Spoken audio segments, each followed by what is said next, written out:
के आखिर कितने राज। नमस्कार, मैं अर्चना गुप्ता आप सभी का न्यूज़ 1 इंडिया में बहुत स्वागत करती हूँ। संभल में मंदिर मिलने के बाद से ही यहाँ श्रद्धालुओं की पहुंचने का तांता लगा हुआ है।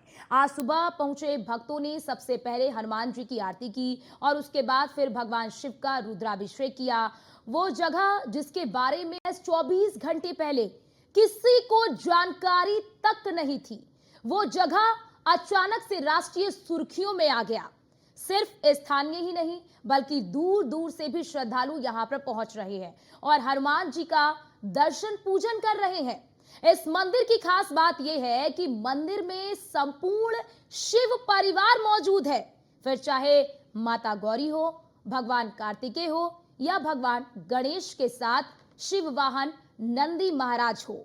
यही वजह है कि जो भी यहां पहुंच रहा है वो श्रद्धा के रंगों में सराबोर हो रहा है। सवाल ये उठता है कि 46 साल तक बंद रहे मंदिर पर आज तक किसी का ध्यान क्यों नहीं गया, और आखिर संभल के सीने में ऐसे कितने ही गुमनाम मंदिरों के राज दफन है।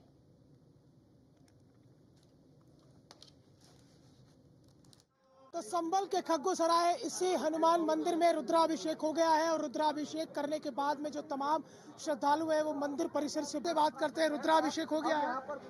हाँ, भगवान की कृपा से रुद्राभिषेक सफल हुआ है। अब हम भगवान का चोला चढ़ाएंगे हनुमान जी का और उसका कार्य चल रहा है। श्रद्धालु अंदर ज्यादा हो गए हैं तो अभी श्रद्धालु दर्शन कर रहे हैं। सभी लोग दर्शन कर लें तो मतलब सभी लोगों ने मिलकर रुद्राभिषेक के आसपास के लोग भी थे। हाँ, सारे लोग थे और रुद्राभिषेक भी कर रहा है और बाकी भगवान के दर्शन भी कर रहा है। एक बात बताइए, सब इधर आइए, क्या नाम है आपका? प्रदीप कुमार वर्मा। प्रदीप जी, ये बताइए, बड़ा उत्साह और उमंग का माहौल है निश्चित रूप से अब। हाँ बिल्कुल, हम पुराने रहने वाले हैं इस मोहल्ले के। सब यहीं के रहने वाले हैं? हाँ, यहीं के रहने वाले हैं, पहले यहीं रहे थे, यहीं पैदा हुए। अच्छा, तो फिर काहे चले गए थे यहाँ से? मकान ठेर पर ले लिया यहाँ से, सब लोग खाली करके चले गए, हम भी चले गए। अच्छा, तो आप 1978 में ही आप मकान छोड़कर चले गए थे? नहीं, हम तो 93 में गए। अच्छा, तो बाकी सब लोग भी यहाँ से चले गए थे? हाँ, पहले सब जाते रहे, एक करके जाते रहे, जिसका मकान बन गया, मिल गया, वो बेच के जाते रहे यहाँ से। हम तो बात को गए यहाँ से। कैसा लग रहा है आप जन्मस्थली पर जो दोबारा से मंदिर खुल गया? हम तो आते रहते हैं, मंदिर तो खुला हुआ था पहले भी, लेकिन हम पे ताला लगा हुआ था इसके अंदर। अच्छा। अभी ताला खोल हो रहा है इसके अंदर, कोई दिक्कत नहीं थी। लेकिन मतलब ये अब तो प्रशासन ने सारा खुलवा ही दिया, कोई बात नहीं है। तो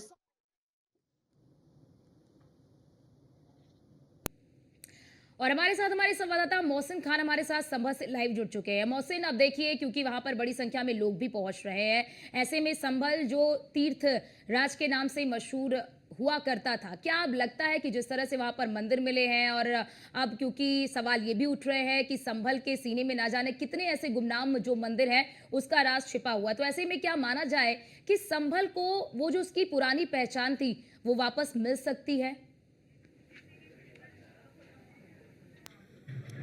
देखिए, बिल्कुल जाहिर तौर पर अर्चना, इसमें कोई दो राय नहीं है कि जो तीर्थराज नगरी संभल है, संभल के सीने में न जाने ऐसे कितने राज दफन है या ऐसे कितने मंदिर और विलुप्त हैं जिनका अभी तक कुछ पता नहीं चला है। चूंकि अब एक शुरुआत हुई है और संभल के खग्गूसराय में 46 साल बाद ये भगवान हनुमान का मंदिर खुला है, जिसका 24 घंटे पहले तक लोगों को पता नहीं था। लेकिन शनिवार को जैसे ही मंदिर का पता चला उसके बाद ही यहाँ पर कौतूहल का विषय बन गया और न केवल संभल बल्कि आसपास के जिलों से भी लोगों ने यहाँ पर आना शुरू कर दिया है। और यहाँ पर जो श्रद्धालु हैं वो लगातार यहाँ पर पहुँच रहे हैं और भगवान हनुमान और शिव परिवार के यहाँ पर दर्शन कर रहे हैं। तो कुल मिलाकर एक उत्साह उमंग के माहौल के बीच में श्रद्धा, विश्वास और भक्ति की जो शक्ति है वो यहाँ पर दिखाई दे रही है, क्योंकि भगवान हनुमान की यहाँ पर प्रतिमा है और भगवान शिव की यहाँ पर खुद उनका पूरा परिवार यहाँ पर विराजमान है। तो ऐसे में जो उम्मीद है वो और जगी है कि जो अब ये एक मंदिर यहाँ पर खुला है, इसके बाद में जो तीर्थराज नगरी संभल है, जिसे 68 तीर्थ और 19 कूपों का एक शहर कहा जाता है, वहां पर और भी मंदिर मिल सकते हैं। यहाँ कुछ और श्रद्धालु पहुंचे हैं। कहाँ से आए हैं आप? संभल से हैं। अच्छा, तो दर्शन करने आए। कभी सुना था इस मंदिर के बारे में? जी, सुना तो था, काफ़ी टाइम से सुनते हुए आ रहे हैं कि मंदिर बंद है, लेकिन यहाँ पर अगर लोग पहले आते थे कभी दर्शन करने तो यहाँ के लोग उनको भगा दिया करते थे एक्चुअली। और ये करीब 46 साल से ये मंदिर बंद है। 1978 के दंगे के बाद में ये मंदिर बंद है। जो पहले यहाँ पे हिंदू रहते थे, हिंदू परिवार, उनको पहले या तो उनको डरा धमका के भगा दिए गए या वो खुद मजबूरी में यहाँ से छोड़ के चले गए। ये तभी से मंदिर बंद पड़ा है। तो यानी एक तरह से ये देखा जाए कि इस संभल के अंदर जो है एक वर्ग विशेष का एक दबदबा जो कायम था वो अब योगी सरकार में नहीं चलेगा? नहीं चलेगा बिल्कुल भी। और योगी इनसे सरकार ने- मोहसिन ये भी पूछिए कि जो डर और भय पहले इनके अंदर था, क्या वो अब वो डर और भय है इनके अंदर? क्या इस क्षेत्र में आने से पहले लोग भयभीत होते थे कि इस क्षेत्र में ना जाएं? क्या वो डर और भय अब खत्म हो गया है लोगों के भीतर से? यहाँ पे इस मंदिर को खुलवाया।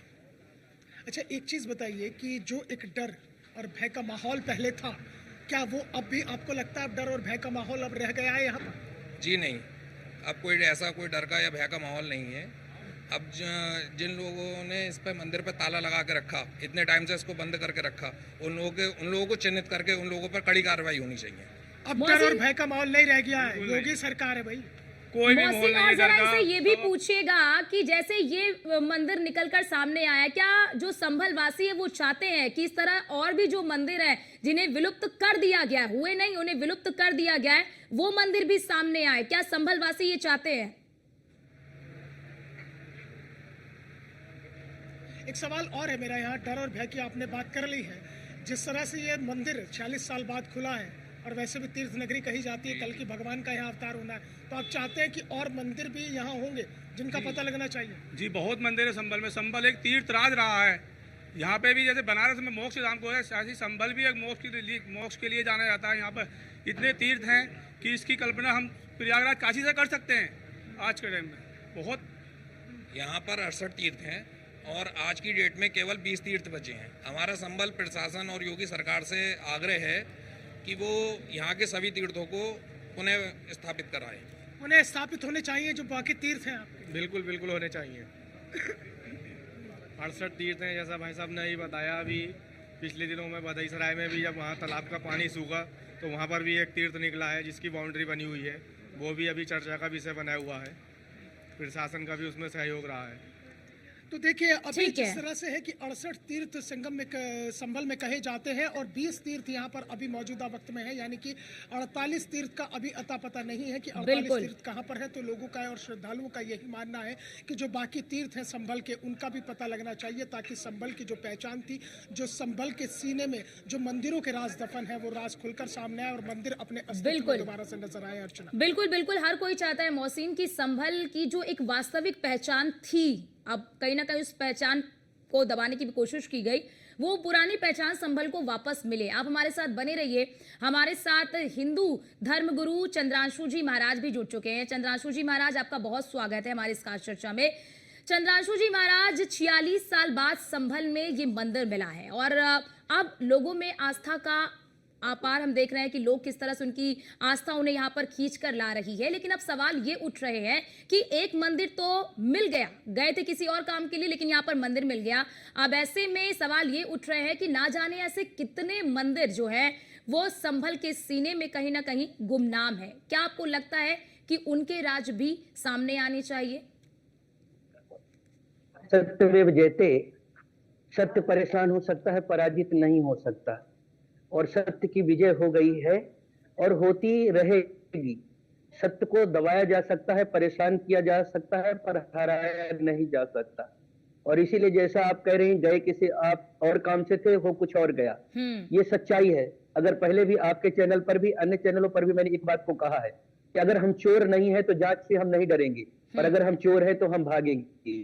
जिस दिन उन लोगों ने 1000 एक साथ लोग इकट्ठा होकर के 2 ट्रैक्टर पत्थरबाजी करना शुरू किया था, उसी समय हमने कहा था कि कहीं ना कहीं दाल में काला है। और वो हरिहर मंदिर जैसे कह रहे हैं, हमारा हरिहर मंदिर ही है, और वही सामने होकर के आया। मैं एक बड़ी बात कह रहा हूं कि केवल मुरादाबाद संभल की बात नहीं है। अब तो ऐसा लगने लगा कि जहां जहां इन लोगों ने बड़ी मस्जिद बना करके रखा हुआ है, जहां जहां इनके मकबरा बना के रखा हुआ है, हर जगह खुदाई होनी चाहिए। और जितने दावा कर रहे हैं उससे ज्यादा कहीं ना कहीं हम सबके हिंदुओं का ही मिलना है और हमारा ही है। और ये तो शुरू हो गया है। अभी आप मथुरा में जहां पर दावा किया, मथुरा को खुदाई करके देख लीजिए, जामा मस्जिद दिल्ली को खुदाई करके देख लीजिए। ये सब हमारे सनातन हिंदू धर्म का है और हमारे मंदिर है, इसीलिए ये सब होकर के आ रहा है। लेकिन और चंद्रांशु जी उत्तर महाराज, इस जैसे आपने खोदने की बात की तो उसका तो विरोध होने लगता है। यही कहा जाता है कि आस्था के नाम पर पूरे देश को खोद डालो, हर जगह खुदाई मशीन लगा डालो और हर चीज को खोद डालो, हर मंदिर को खोदो, हर मस्जिद को खोदो, हर मकबरे को खोदो, फिर राजनीति शुरू हो जाती है इस पर। हम सब तो धर्म गुरुओं ने, हम सब लोगों ने एक जिम्मा लेकर के रखा है कि निष्पक्ष जांच होने दो। अगर जांच में यह साबित नहीं होता है और आपका कुछ भी टूटता है तो उसकी बनवाने की, मरम्मत करवाने की, सारा काम करवाने की जिम्मेदारी हम लोगों की है, हम लोग उसको करके देंगे। परंतु ये नहीं चल पाएगा कि आप जांच नहीं होने दोगे। आप हमसे थोड़ी लड़ते हो। लगभग 500 वर्षों तक हम लोग राम मंदिर के लिए प्रतीक्षा किए, सुप्रीम कोर्ट से जीत करके बना रहे हैं। मथुरा कृष्ण जन्मभूमि के लिए प्रतीक्षा कर रहे हैं। ज्ञान वापी का जो जैसा निर्णय आ रहा है उस पर गौरी का दर्शन कर रहे हैं। तो हम लोग जबरदस्ती पत्थर लेकर के गोलीबारी करने पर आमादा नहीं हो रहे हैं। तुम लोग क्यों हो रहे हो? देश चलेगा संविधान से। हमने कभी नहीं कहा कि मेरे गीता के अनुसार आप देश को चलाओ। तुम कुरान के अनुसार, शरीयत के अनुसार देश को क्यों चलाना चाहते हो? क्यों संविधान की बात नहीं मानते हो? क्यों हाथ में स्वयं कानून हाथ में लेकर के पत्थरबाजी करते हो? और तुम पुलिस प्रशासन से लड़ाई कर रहे हो। ये पत्थरबाजी आम पब्लिक पर नहीं कर रहे हो। ये पत्थर जो मारे पुलिस प्रशासन, उत्तर प्रदेश सरकार को चुनौती दे रहे हो और फिर उसमें गोलीबारी मरते हो तो चिल्लाते हो, तो गलत बात है। ये चालू हो गया है। और चंद्रांशु जी महाराज, क्या आपको लगता है संभल जहां पर बताया जाता है कि ये तीर्थ नगरी, अभी भी कहते हैं तीर्थ नगरी, लेकिन क्या आपको लगता है कि इसके वास्तविक स्वरूप के साथ भी छेड़छाड़ किया गया है? क्योंकि देखिए, अब पहले बताया जा रहा है कि 68 तीर्थ स्थल थे, लेकिन अब वो कम हो गए, वो केवल 20 ही बचे हैं। तो ऐसे में क्या आपको भी लगता है कि संभल, जिसे तीर्थ नगरी कहा जाता था, उसके वास्तविक स्वरूप को भी यहाँ पर बदला गया है? मैं यही बता रहा हूँ कि संभल जो है वो कोई सामान्य भूमि नहीं है। हमारे इस कलयुग में कल्कि भगवान की अवतार की जन्म स्थली है। हमारे भागवत पुराण में स्पष्ट 12 स्कंद में लिखा हुआ है कि संभल ग्राम मुख्य संभल ग्राम में विष्णु यश ब्राह्मण के यहाँ तुम्हारी कन्या के गर्भ से कल्कि भगवान का अवतार होना है। तो कहीं न कहीं वो हम लोग को पौराणिक इस कलयुग का ऐतिहासिक तीर्थ है, मान्यता प्राप्त तीर्थ है। और हमारे यहाँ 68 तीर्थ संत न करियो, तो ये 68 तीर्थों का हमारे यहाँ बड़ा ऐतिहासिक महत्व है। वहां पर 68 तीर्थ बिल्कुल भी है और जिन लुटेरों ने, आक्रांताओं ने तोड़ करके छुपा करके रखा, वो मिलना चाहिए। और मुझको धन्यवाद देना चाहिए। उत्तर प्रदेश सरकार इस चीज के लिए जागरूक है और सत्य न्याय के लिए लड़ रही है, न्याय के साथ में खड़ी हो रही है। नहीं तो ये तो संभव ही नहीं था। जिस तरह से इन लोगों ने तोड़ा दबाया, हम लोगों का नष्ट भ्रष्ट करते रहे, ये तो बढ़ते ही जाती। अब जो हो रहा है, मैंने पहले कहा, अगर बताइए सच होता, ये कभी पत्थरबाजी करने के लिए थोड़ी आती। ये पत्थरबाजी का एक नमूना ही है। और इसी तरह पर मैं उत्तर प्रदेश सरकार से अपने सबसे एक निवेदन मांग भी करता हूँ कि खुदवा दो एक बार मथुरा को भी, रोज रोज का झंझट ही खत्म हो जाएगा। आप एक बार जमा मस्जिद को भी खुदवा दो। ठीक है चंद्रांशु जी, मैं आती हूँ आपके पास। संभल से भी हमारे संवाददाता मोहसिन भी जुड़े हुए, वो भी तमाम जानकारी दे रहे हैं। मोहसिन, अब क्योंकि देखिए मुख्यमंत्री योगी आदित्यनाथ ने भी संभल का जिक्र कर दिया। मुख्यमंत्री योगी आदित्यनाथ ने कहा कि रातों रात तो वहां पर मूर्ति नहीं आ गई, रातों रात तो वहां पर मंदिर नहीं बन गया। 46 साल पहले जिन दरिंदों ने यहाँ पर अराजकता फैलाई थी, उनके खिलाफ क्या एक्शन नहीं होना चाहिए? अब वो भी सवाल उठा रहे हैं। अमूमन हम ये देखते हैं कि मुख्यमंत्री योगी आदित्यनाथ जब किसी चीज को लेकर बयान दे देते हैं तो वो सुर्खियां बन जाता है, उस पर सियासत भी तेज हो जाती है। क्या आप देखने को मिलेगा कि अब इस मामले को लेकर भी सियासत और भी ज्यादा तेज होगी, क्योंकि मुख्यमंत्री योगी आदित्यनाथ ने संभल का जिक्र कर दिया है, इस मंदिर का जिक्र कर दिया है? देखिए, बिल्कुल जाहिर तौर पर हो सकता है कि अर्चना इसको लेकर भी अब सियासत तेज हो जाए, लेकिन इतना जरूर है कि जिस तरह से उत्तर प्रदेश के मुख्यमंत्री योगी आदित्यनाथ ने संभल का जिक्र किया है, और संभल में सबसे बड़ी बात यह है कि बिल्कुल जाहिर तौर पर ये मूर्ति रातों रात तो यहाँ पर स्थापित नहीं हो गई है। जाहिर तौर पर क्योंकि इस मंदिर की जो संरचना है, मैं एक बार अपने फिर से दर्शकों को दिखाना चाहूंगा कि इस मंदिर की आप संरचना को देखेंगे तो देखने में बिल्कुल साफ तौर से लगता है कि तकरीबन 400 से 500 साल पुराना ये मंदिर है और इसका जो स्ट्रक्चर है वो उसी जमाने का बना हुआ है। तो निश्चित तौर पर इसमें जो मूर्ति थी वो भगवान हनुमान की मूर्ति है, भगवान शिव का परिवार है, और यहाँ पर जो श्रद्धालु पहुंच रहे हैं। ठीक है मोहसिन, आपको रोकना चाहते हैं। फाजिल अहमद हमारे साथ जुड़ चुके हैं, मुस्लिम स्कॉलर है, ये हमारे साथ फोन लाइन पर जुड़ चुके हैं। फाजिल जी, बहुत स्वागत है आपका। फाजिल जी, क्योंकि देखिए 46 साल बाद संभल में ये मंदिर मिला है, उसके बाद अब सवाल ये उठ रहे हैं कि ये तो एक मंदिर मिला है, अब ना जाने ऐसे कितने मंदिर हैं जो संभल के सीने में गुमनाम है। क्या आपको लगता है कि उन मंदिरों के बारे में भी जानकारी मिलनी चाहिए? आपको ऐसा लगता है क्या? उत्तर प्रदेश में एक जिला है बांदा। बांदा में एक बौद्ध विहार था, जिसमें रात जाकर के बजरंग दल के कार्यकर्ताओं ने बौद्ध मूर्तियों को तोड़ा, खंडित किया और बौद्ध भिक्षु जो भंते जी होते हैं उनको मारपीट के किया। आज पूरे भंत लोग वहां जाके, भंते जी लोग वहां पे प्रदर्शन कर रहे हैं। ये भी तो उत्तर प्रदेश का ही जिला है बांदा। और जिस मंदिर की आप बात कर रही हो, लाहौरी ईंटे से बना है। तो ये तो बहुत अच्छा है कि लोग कह रहे हैं कि 400 साल पुराना है तो मुगलों के टाइम नहीं बना होगा ना ये मंदिर। ये तो बहुत अच्छी बात है कि ये लोग बोल रहे हैं कि 400 साल पुराना है, तो मुगलों के जमाने में ही ना मंदिर बना होगा। तो अब तो उनको मुगल का चरण चुम्बन करना चाहिए कि वो लोग मंदिर बनाते थे। अब ये बंद था, आजाद भारत के बाद ना बंद हुआ, किन कारणों से बंद हुआ ये तो जो लोग बंद किए वो जाने। लेकिन ये बहुत अच्छी बात है कि 400 साल पुरानी कोई मंदिर है, तो इन लोग को अब से भी एक्सेप्ट करना चाहिए कि मुगलों ने मंदिर बनाया इस देश के अंदर। चंद्रांशु जी, इस पर आप जवाब दे दीजिए, फिर मैं आती हूँ आपके पास। फाजिल जी, आप लोग ये कहते रहते हैं चंद्रांशु जी कि मुगल केवल मंदिर को तोड़कर मस्जिद बनाए थे, आप लोग आरोप लगाते हैं, लेकिन अब ये फाजिल जी कह रहे हैं कि आप लोग अब ये तो मानिए ना कि मुगल केवल मंदिर को तोड़कर मस्जिद ही नहीं बनाए थे बल्कि मंदिर भी बनवाए थे। फाजिल खान जी को पहले कहिए एक बार कि अपने भाषा शैली में सुधार कर ले। इनके चरण कहीं न कहीं इनके बाप दादा 2-4 पीढ़ी आगे अपना ब्लड टेस्ट करवाएं और वो भी हिंदू होंगे, क्योंकि ये कहीं अरब से अगर नहीं है, यही के है कि इनके पूर्वज कहीं न कहीं यही से गए होंगे। तो इस तरह चरण चुम्बन की बात करना इनके लिए बड़ा बड़ा निंदनीय होगा।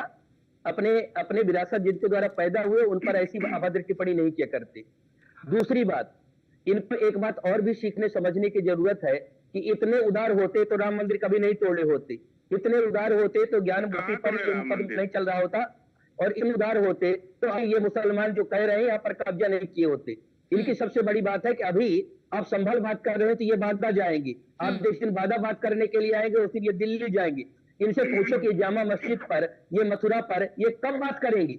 इनसे पूछो कि अकेले टीपू सुल्तान ने, उत्तर भारत की नहीं दक्षिण भारत में टीपू सुल्तान ने अगर श्रीरंगम पट्टनम में हजारों मंदिरों को तोड़ा है, उसकी बात ये कब करेंगे। और ये देश में रह करके देश के साथ खड़े हो, इनको कहिए देश के साथ खड़े हो, संविधान के साथ खड़े हो। संभल पे क्यों नहीं बोल रहे हैं अहमद साहब, संभल पे क्यों नहीं बोल रहे हैं? और मुख्यमंत्री योगी अहमद साहब मुख्यमंत्री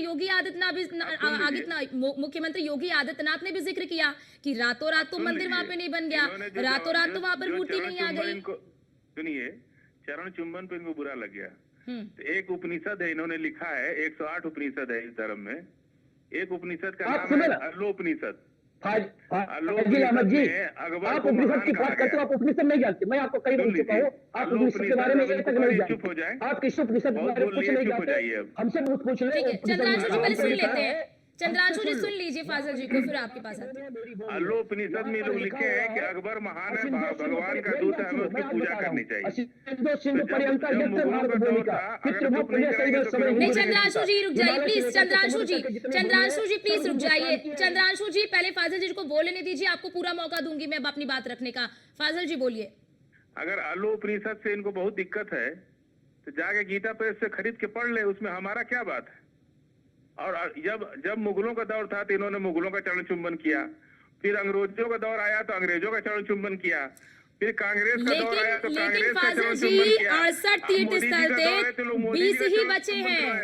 वो 68 तीर्थ स्थल थे, 20 ही बचे हैं, तो सवाल तो पूछे जाएंगे ना।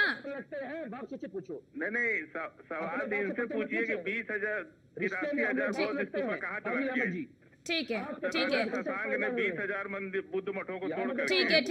ठीक है बौद्ध मठों पे आप बात करेंगे, फिर हिंदू पक्ष कहेगा कि आपने मंदिर को तोड़कर मस्जिद बना दिया, तो फिर आप बौद्ध मठों पे चले जाएंगे। जो सवाल पूछा जा रहा है आप उसका जवाब नहीं देंगे। फिलहाल वक्त की हमारे पास कमी है, इसीलिए आप सभी को यहीं पे रोकना पड़ रहा है। बहुत शुक्रिया चंद्रांशु जी आपका, फाजिल जी आपका, मोहसिन आपका हमारे साथ जुड़ने के लिए और ये तमाम जानकारी हमारे दर्शकों तक पहुंचाने के लिए।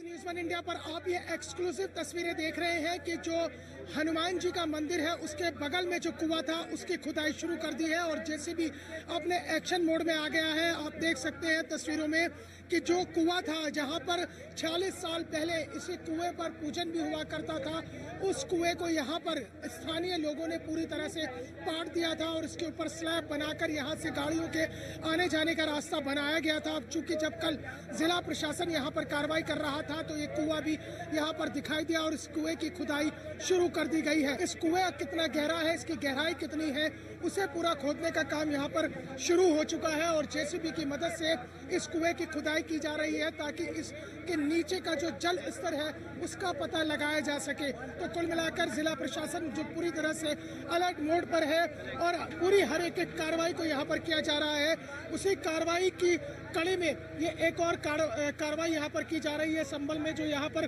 कुआं है और उस कुएं की खुदाई यहाँ पर शुरू कर दी गई है ताकि उसका जल स्तर सामने आ सके कि कुएं का जल स्तर कितना था। और वैसे भी 19 कूप यानी कि 19 कुएं संभल के अंदर कहे जाते हैं और उसी 19 कूप में से ये एक कुआं खग्गू सराय में था जो पूरी तरह से पटा हुआ था, लेकिन अब इस कुएं की खुदाई शुरू हो चुकी